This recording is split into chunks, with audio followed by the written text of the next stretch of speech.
السلام عليكم اخواتي. تعالوا بقى النهارده نعمل شويه كرشه وقلب وقرن الشلاتيت.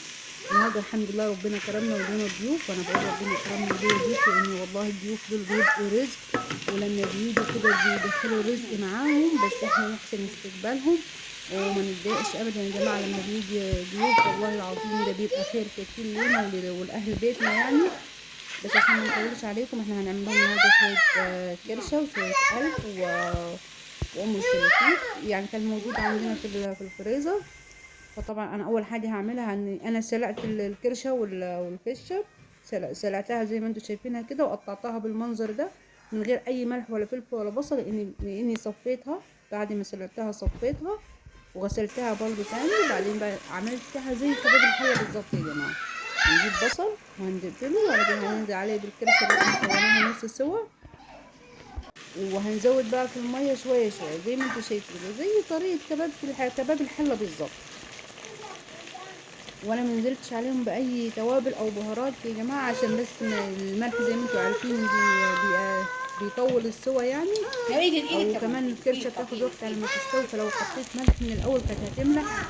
عملنا جنبها شويه رز ابيض وكان في شويه سلطه بقى والله. بص هنا اول ما دخلت على السوا نزلت بقى بالملح والبهارات وبالطماطم المسبكة، ملح وفلفل توم بودرة بصل بودرة ورق لورا، شوية بابريكا. يبقى هي خلاص السوا الكرش هنا كانت استوت بقى في البصل. فنزلت بالطماطم اخر حاجة هديها غلوة كده بالصلصة. اللهم صل على سيدنا محمد. بجد يا جماعة انا مش من اكيل الكرشة، بس الجماعة اللي اكلوا منها والله اتبسطوا جدا وعجبتهم. فده لان الحمد لله والله كنت عاملاها بنفسي وكنت فرحانه قوي والله ان في ضيوف عندي النهارده. وفعلا هو نفسي يا جماعه. الاكل نفس ده على حسب انت نفسيتك ايه وانت بتعمل ايه. فربنا يشهد عليا ان انا كنت مبسوطه قوي النهارده ان الضيوف كانت عندي موجوده في البيت. وعندي بقى شويه بطاطا اللي موجود عندنا يا جماعه. نكرم ضيوفنا باللي موجود. ده انت لو كرمتيهم بشويه بحته ابتسامه كده على وشك ده كرم يعتبر. هنعمل شويه بطاطا يا جماعه كده زي بتاعه الرواتب بالظبط. هنشويها بقى احلى طريقه بطاطا ممكن ناكلها بالطريقه دي. شويناها في الفرن وبعد ما دخلت على السوا بنطلعها كده ونفتحها زي ما انتم شايفين معلقه سكر.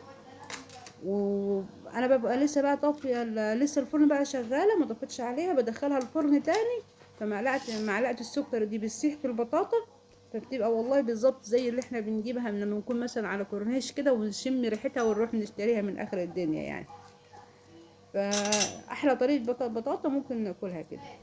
وربنا دايما يجعل بيوتنا عمرانه يا رب. السلام عليكم ورحمه الله.